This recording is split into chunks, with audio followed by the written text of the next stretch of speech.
నిత్యమైనది ఉన్నది. అసలు ముందు అక్కడ ఒప్పుకోవడం మొదలుపెట్టు. నిత్యమైనది ఒకటి ఉన్నది, అనిత్యమైనది ఉన్నది, రెండూ ఉన్నాయి. కాబట్టి నేను ఆ నిత్యమైనదేదో అది తెలుసుకోవడానికి ప్రయత్నం కొద్దిగానైనా చెయ్యాలి. అనుభవంలోకి వచ్చేసిందా రాలేదా వదిలేయండి. దాని మీద పూనిక కలగడానికి తత్సంబంధమైనటువంటి బోధ ఉన్న గ్రంథములను పరిశీలిస్తూ ఉండాలి. రెండు, దేహ క్షణికతామతి. రాగము పెరిగిపోవడానికి, పాపము పెరిగిపోవడానికి కారణం ఏమిటంటే ఈ శరీరం నేను అనుకోవడం మొదటి తప్పైతే అనిత్యమైనది, ఇది ఉండిపోతుందన్న భ్రాంతిలో బ్రతికేస్తూ ఉండడం. అది ముందు నీకు మనసుకి కష్టంగా ఉంటుంది. కానీ ఒక్కటి జ్ఞాపకం చేసుకుంటూ ఉండు. మా తాతగారు కూడా ఈ భూమి మీద ఉన్నారు. మా తాతగారు కూడా ఒకప్పుడు పొలాలవి కొన్నారు. మా తాతగారు కూడా ఒక ఇల్లు కట్టారు. నేను మా తాతగారు ఉండి పూజ చేసిన ఇల్లు ఒకప్పుడు ఒక ఊరు వెళ్ళి చూసి వచ్చాను. ఆ ఇల్లు ఇక్కడ మీ తాతగారు పూజ చేసుకునేవారండి, ఇక్కడే మీ తాతగారి కొడుకులు 5 ఆడుకుంటూ ఉండేవారు, మీ పెద్దనాన్నగారులు వాళ్ళు అందరూను అని నాకు ఆ ఇల్లు అవి చూపిస్తే నేను ఎంతో సంతోషించాను ఆ ఇల్లు చూసి. ఇప్పటికీ నేను ఆ ఊరు ప్రత్యేకంగా ఏడాదికి ఒక్కసారైనా వెళుతూ ఉంటాను ప్రవచనానికి. వెళ్ళి మా తాతగారు ఉన్న ఇంటికి ఓ నమస్కారం చేసి వస్తూ ఉంటాను.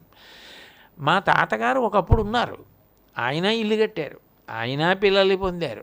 ఆయన శరీరం ఏది? మా నాన్నగారు ఆయన పెళ్లి చేసుకున్నారు, ఆయన పిల్లల్ని కన్నారు, ఆయన ఇల్లు కట్టారు, ఆయన సంపాదించారు. ఆయన ఏరి?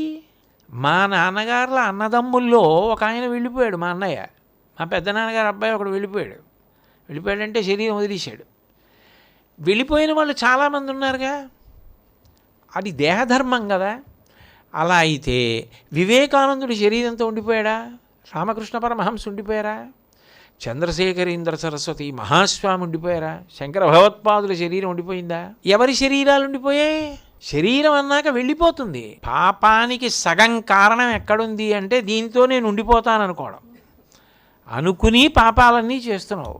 ఇదే వెళ్ళిపోయిన నాడు గుప్పెడు బూడిదై కూర్చుంటుంది.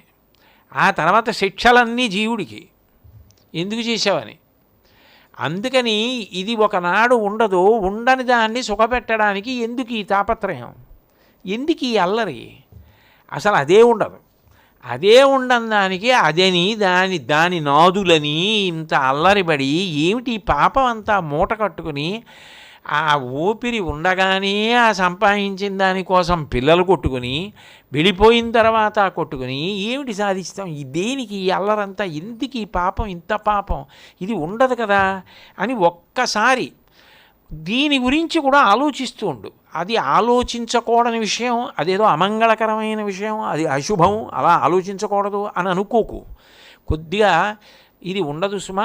పైగా వచ్చిన గొడవ ఏమిటంటే ఇది ఎప్పుడు వెళ్ళిపోతుందో తెలిస్తే ఆ గొడవ వేరు. ఎందుకంటే ఇంత పాపం చేసి మిగిలింది ఇంత పుణ్యం చేద్దామని అలా లెక్కెట్టుకోవచ్చు. అసలు ఎప్పుడు వెళ్తుందో ఎవరికి తెలుసు? ఎవరికీ తెలియదు.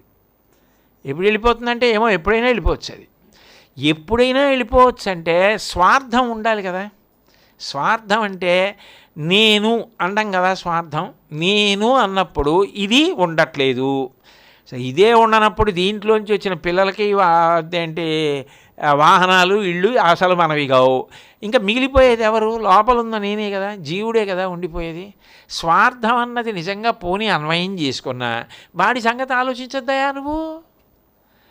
వాడి గురించి ఆలోచించాలి కదా. మరి వాడి గురించి అలా చెయ్యాలి కదా. ఒక రోజు మొత్తం మీద ఇంకా ఇలా ఉండిపోతాను ఈ శరీరంతో అనుకుని అన్నీ పాపాలే చేసి తీసుకొచ్చి అక్కర్లేని కబుర్లు, అక్కర్లేని మాటలు తీసుకొచ్చేసి అన్నీ దాచేసి ఏం చేస్తావు? ఏం పట్టుకెడతావు? కాబట్టి దేహము యొక్క క్షణికత అంటే ఎప్పుడు వెళ్ళిపోతుందో తెలియదు సుమా. దీంతో పుణ్యం చేసుకోకపోతే ఇలా ఉండిపోతుంది, ఇంత అందంగా ఉండిపోతుంది, ఇవన్నీ ఈ పిచ్చి పెట్టుకోకు. ఎందుకంటే కాలము దేన్నైనా సరే జర్జరీభూతం చేసి పారేస్తుంది.